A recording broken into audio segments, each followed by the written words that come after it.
София означава мъдрост, а Средец е средище. Един град, възникнал на кръстопът. Сердика е спирка между Рим и Цариград. Създаден в древността, градът придобива облик и значение в Римската империя. Тя е била много важна точка от един световен диагонал, който хората са го определили като, може би, най-важният диагонал на света. Това е Лондон-Калкута, на една връзка между цивилизации, между континенти, между религии. Съвсем не е случайно, че улиците са като лъчи, насочени към традиционните исторически пътища. Някои от тях още носят имената на посоките, в които отиват. Цариградско шосе, Пиротска, Солунска, Ботевградско шосе.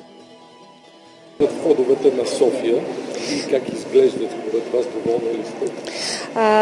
Не съм още доволна за това как изглеждат, но тази година, миналата година, 2011, направихме огромно усилие към подобряване най-напред с осветяването им.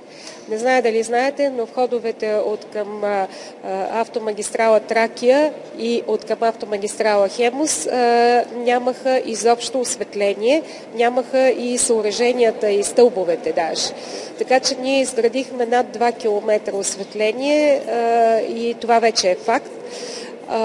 Знаете, че правим и озеленяване. Последните години направихме и цветни лехи на малко разстояние, но моята амбиция е да зацветим тези пространства, така че човек като идва да може да вижда, че влиза в европейска столица.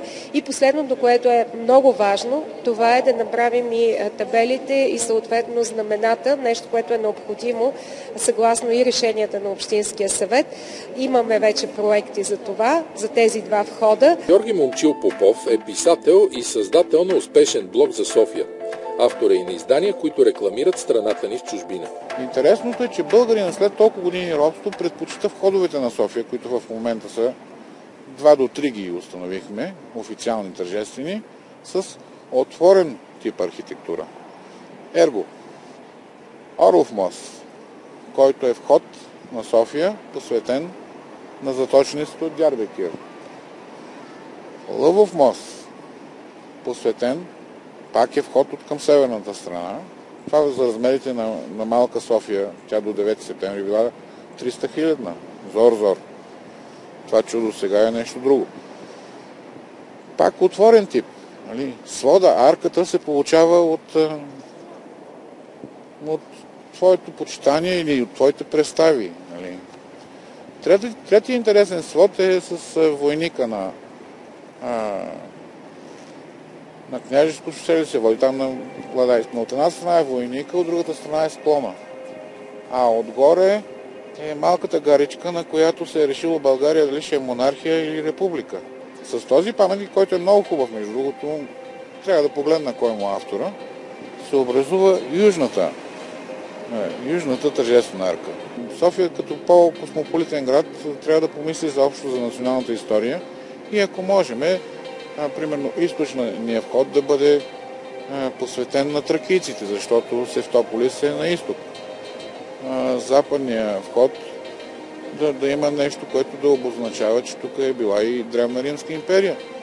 Че това, което копаят в момента и което възстановяват,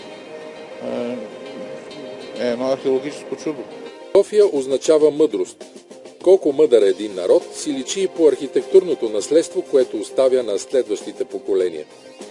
През днешните порти на столицата цивилизацията упорито отказва да влезе. От нас зависи дали Европа ще остане на прага.